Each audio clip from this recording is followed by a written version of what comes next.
Hi, everyone. Bear with me. This is my first one of these presentations, so I hope you like what I put together for you guys tonight. Tonight we have a discussion on the importance of choice for dogs.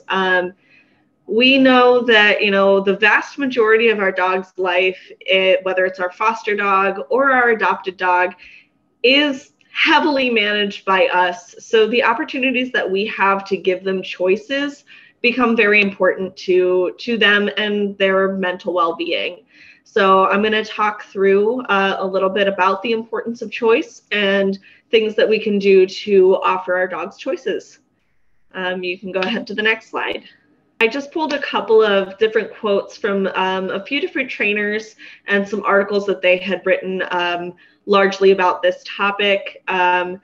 And one quote that I found that I really liked was that the freedom of choices increases confidence, reduces stress, and deepens the trust our dogs have in us. So that's one of the reasons why, choices are so important, is because it actually really does help to build a bond.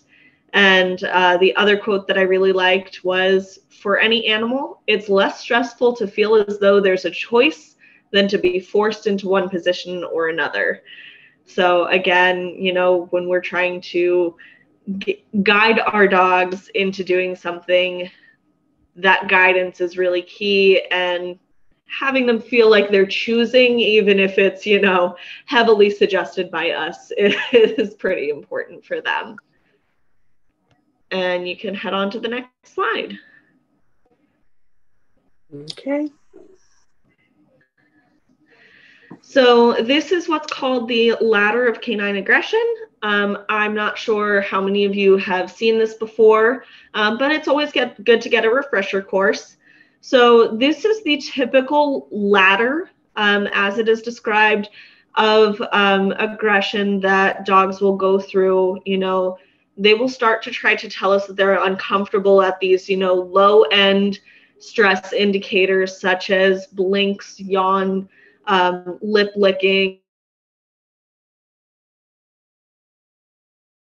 Slowly progress. If they feel like they need to remove themselves from the situation, they can choose to walk away to reduce that stress. And, all of these steps are very important for us to pay attention to, because when we end up taking away a dog's opportunity to choose, we can cause them to escalate up this ladder of aggression without intending to. So paying attention to how the dog is feeling in each moment is very, very important. And we can now go to the next slide, where we're going to start talking about how this applies to both our newly adopted dogs and to our foster dogs. So the first example that I thought of that would be important for us at the rescue, both newly adopted dogs and working with fosters, is in the process of bonding with fearful dogs. If we have a dog that is choosing to hide, we don't want to force them out of that hiding space or invade their space because they are choosing to be away from us. And yes, we want so desperately to comfort them and to make them feel that everything's going to be okay. But oftentimes, our human methods of trying to comfort actually can cause a little bit more fear.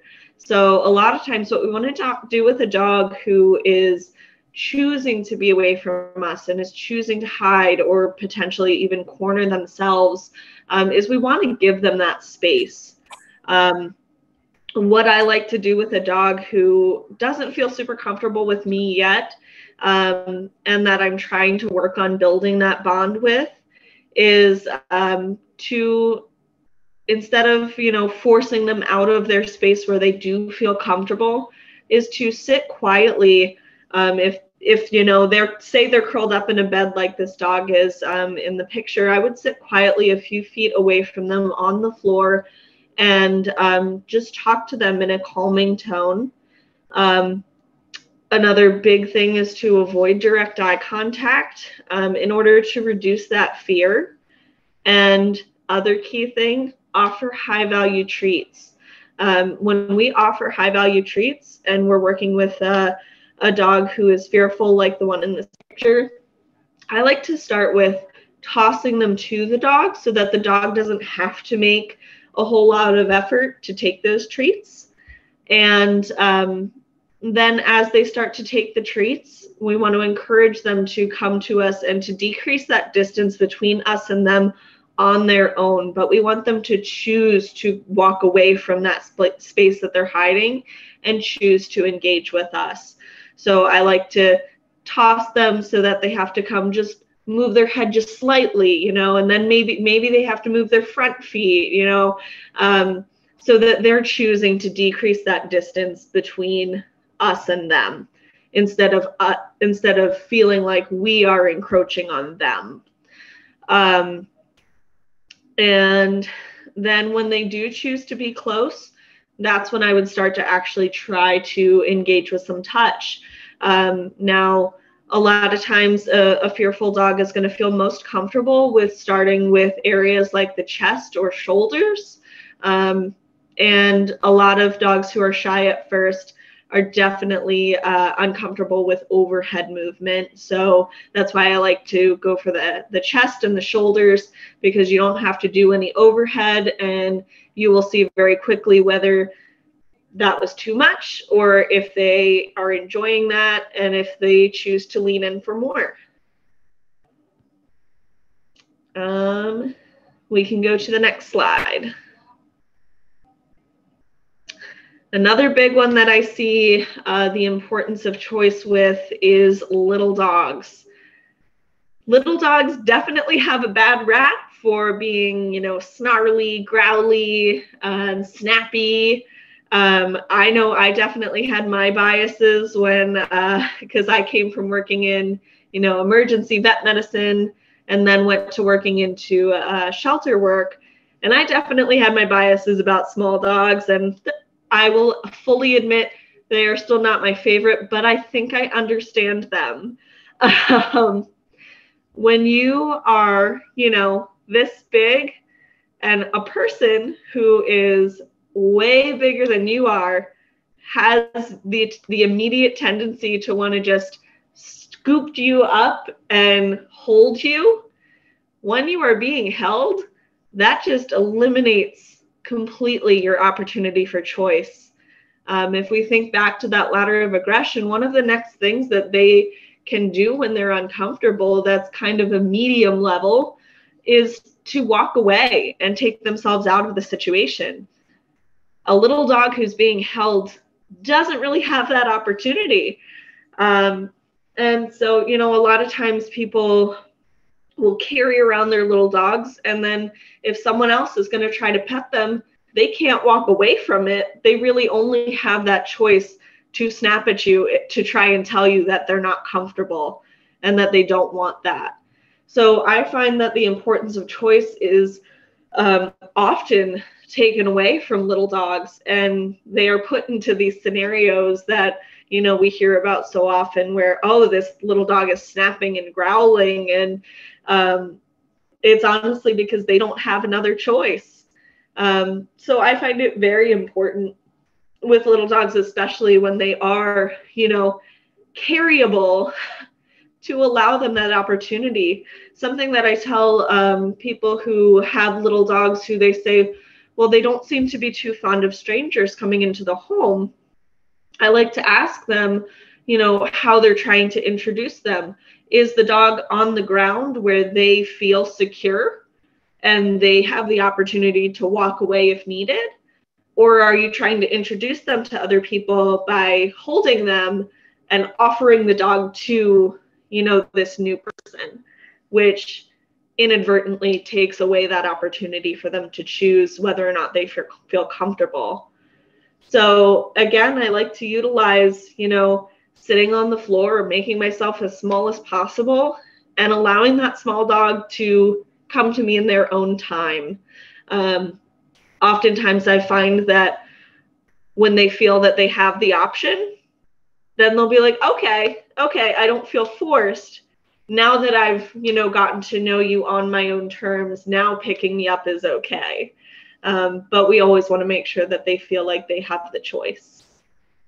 And you can go on to the next slide.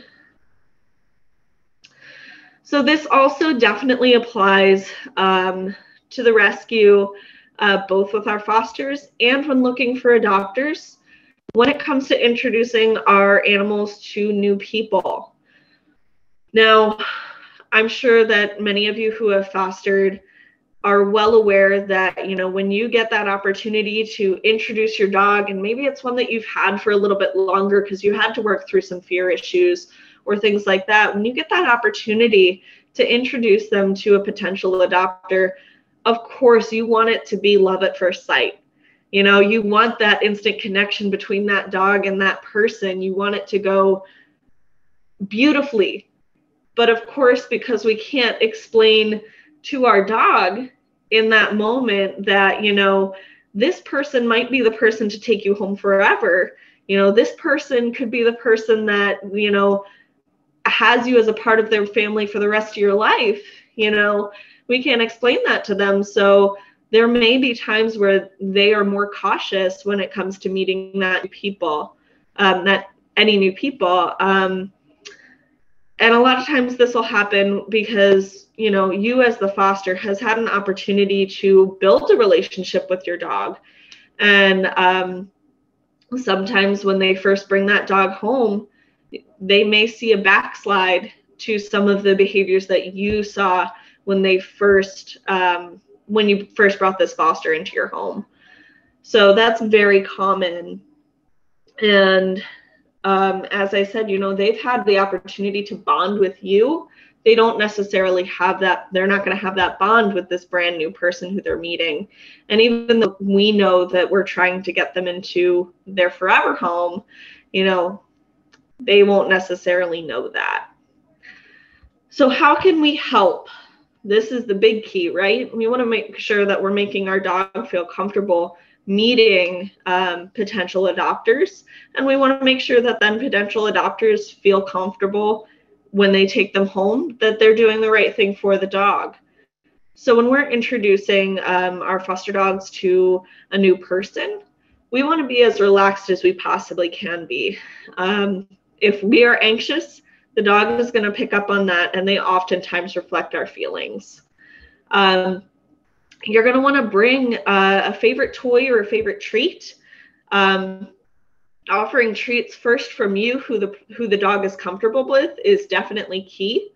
Because remember that not wanting to eat is one of the first indicators of stress. We definitely know that, especially a dog that we've come to know and know, like, ooh, this is their absolute favorite.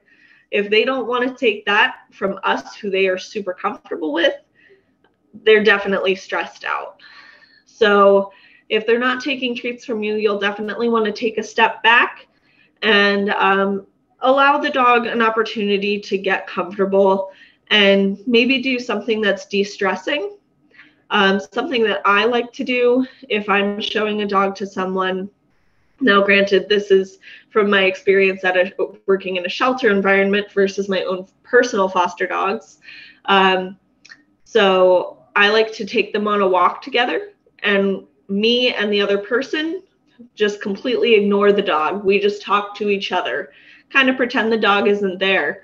And that way that dog has the opportunity to choose if they want to do some de-stressing behaviors like sniffing the ground or things like that to get themselves more comfortable and acclimated. And then they can eventually choose to come up and sniff when they think we're not paying attention. And then once that dog is comfortable and is taking those treats from us or playing with that toy with us, that's when we're going to want to try and turn that over to the potential adopters so that they can start that relationship off on a really positive note. And we can move on to the next slide. Another choice that we can give our dogs is choices when meeting new dogs.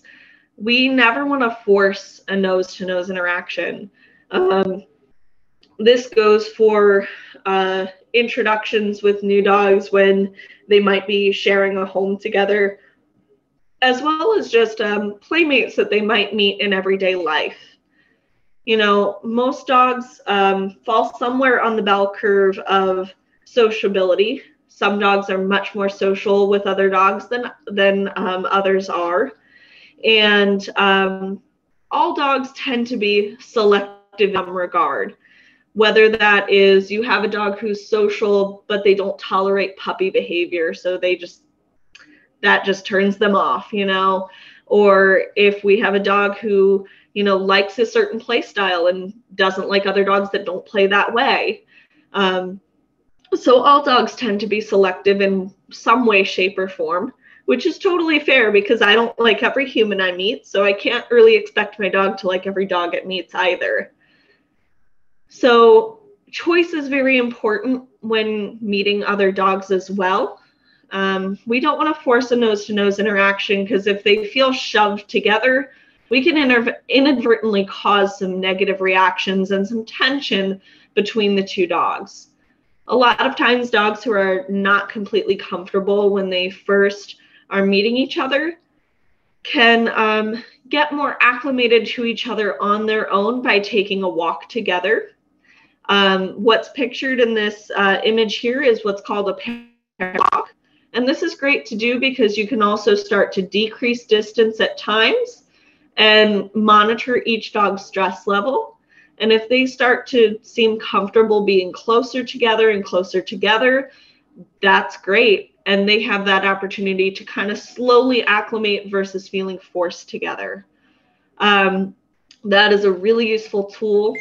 And then on top of that, a lot of times you'll see dogs start to sniff when they're meeting another dog.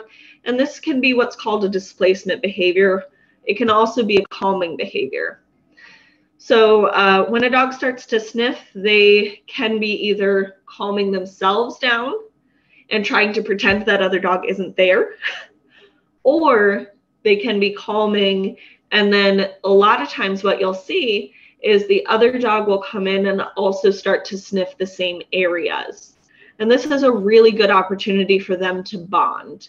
And this way they have that choice of being able to, you know, sniff together and then separate naturally rather than us pushing together in a forced nose-to-nose interaction. So if I have a dog who sees another dog and say that dog is just too much right now, say they're play bowing, that dog is super excited and just kind of over the top with their excitement level, and I have a dog who's maybe not feeling that energy, they may choose to start walking the other direction. I'm never going to force them to have to walk up to that dog that they're already telling me that they're not comfortable with. And that's not to say that just because they're uncomfortable in that one moment means that they'll always be uncomfortable. It just means that we need to try to utilize some of these tools like parallel walks to see if they can, mainly to see if that dog who's so high energy can come down a little bit and settle in order to have a nice, appropriate greeting. And then we are going to move on to the next slide, which will be our key takeaways. And the things that I really want you to be able to take away from this presentation are that when we allow dogs to make decisions for themselves, we are increasing their trust in us, which in turn helps to build our bond.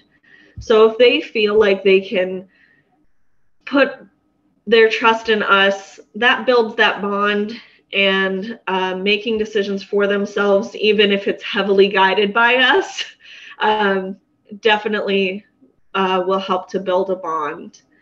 And a lot of choices that are good options that we can offer our dogs is whether or not they want to engage with someone or another dog, whether or not they want to engage in play or not, and what type of play they want to engage in.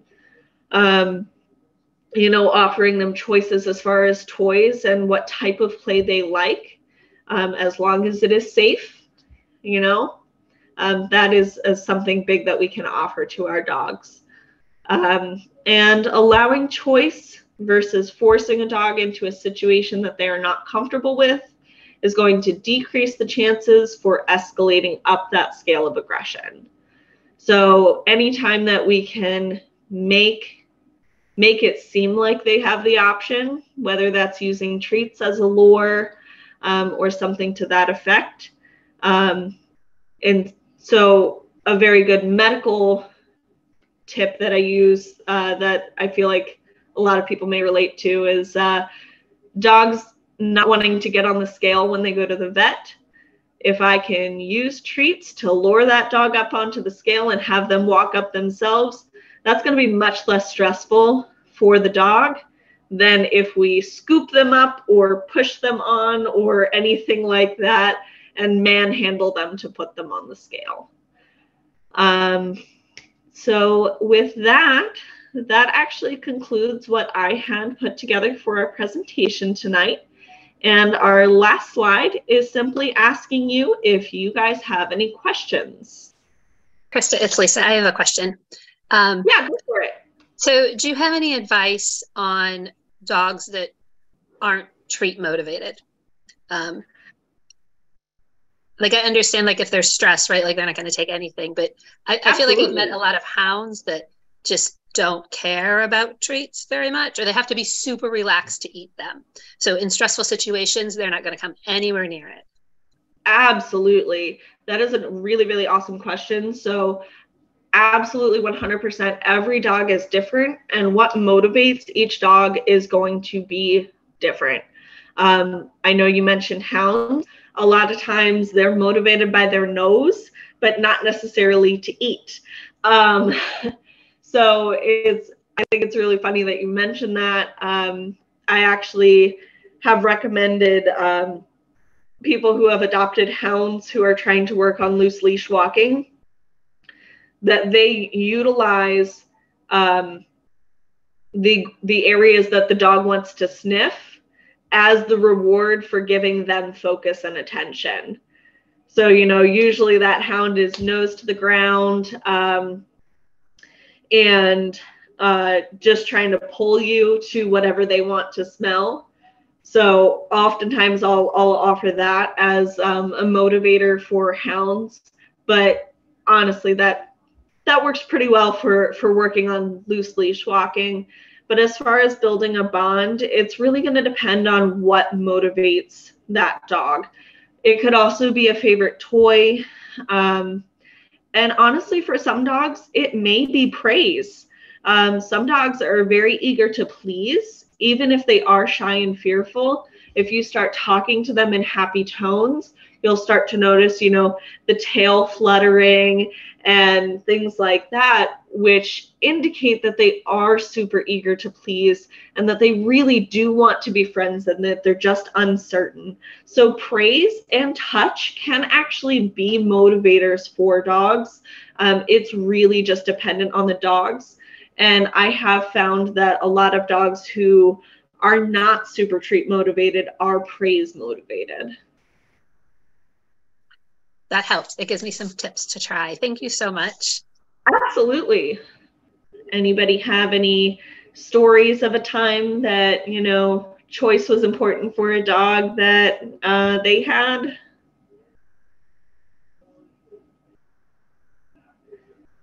Don't be shy.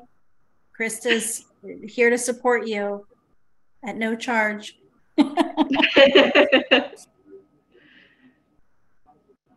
Well, I'll share one.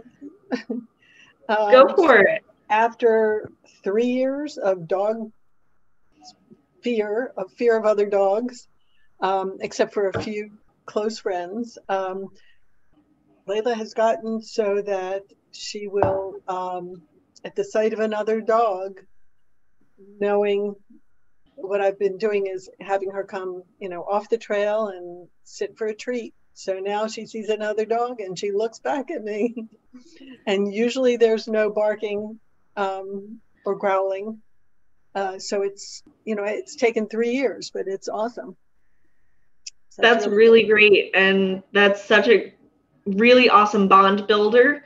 And Yep. But as you can see, you've gotten the rewards of that, and she looks to you for that reassurance and that attention. And she says, "Oh, I know what's going on now." And she looks to you for that because you have built that bond with her, which is really awesome. It's taken a while. The other question I'd like to ask, this is recently my son, who has never met her, who is a real dog person, came to stay at our house, and she was, before he even walked in the door, she was terrified like I have never seen her terrified before. She wouldn't take food. She ran from the room, the whole 9 yards. And after 5 or 6 days, she would tolerate being in the room with him, but if he looked in her direction, she'd run. So clearly it was nothing he did to her. Right. I might have done better to encourage a quicker relaxation response from her. So when your son came over, you said it was like she became fearful before he even got there. Yes. And he was so he was still in the garage. So it was just like, oh, there's a new person. So do you have people over often, or okay, so this was just unique to him though? It was completely beyond what I've ever seen. Yeah. That's very interesting. She doesn't greet other people easily, but she will warm up to them pretty quickly now. But this was crazy. Are there any other? He actually left a bone on the rug. Yeah, that left the room, right? Yeah, I mean, honestly, like we were talking about, choice is really important. So having her have that opportunity to leave the room because she was uncomfortable is really positive, because you don't want to force her out of her comfort zone. And if she's so uncomfortable that she wants to leave, I honestly feel like you did do the right thing and just let her slowly warm up to him, because frankly, it's when we take away the opportunity for choice. I mean, other things that we could have done would be to, put her on a leash and force her to be in the room, but then she doesn't have that opportunity to leave, and that could have made it worse. That could have caused her stress to be worse. If you wanted to limit the rooms that she could go to, you could do that, something like that. But we always want to respect their boundaries. So I definitely think that you did the right thing, especially with the level of fear that she exhibited. I wouldn't want to force her into a position that she may have escalated up that ladder of aggression because of fear. So I think that you did the right thing, and it's unfortunate to say that I don't think that I would have done anything different. Okay. I just thought maybe I was missing something. You had the magic bullet. Oh, okay, I really wish I did. If I had that for every dog, I'd be rich. Thanks. So actually, I had a very fearful OPH adopted dog. And one of the things that we did learn to do when family came to visit from out of town is we would have someone else in the family just go upstairs and hang out with that dog for a little while, and then come back down and greet everybody. And that way, the little guy could poke his head out. He could, kind of wander down the stairs if he wanted to. Sometimes he never came down. Sometimes it took like 3 days before he would come down with the people in the room. But it tended to work a lot better. If he was like in the kitchen when people walked in, it was usually a disaster. So that was just something. And now I recognize that maybe it was because we were giving him the choice. At the time, we didn't know why it worked, but it seemed to. So we did it by accident, and we just kept doing it. But that is something, I guess that's a positive story that we had by giving him choice by accident. We didn't realize it, but I guess that's what. Yeah, absolutely. And that's really important that, he had people who he did feel comfortable with and would come and spend time with him. And I think it is, you hit the nail on the head, because then when they would leave, maybe he would start to feel curious about the people downstairs and poke that head out. But having him have that opportunity to choose whether or not he wanted to come and interact or not, I think that that was hugely important for him. Let me stop the recording if nobody has questions.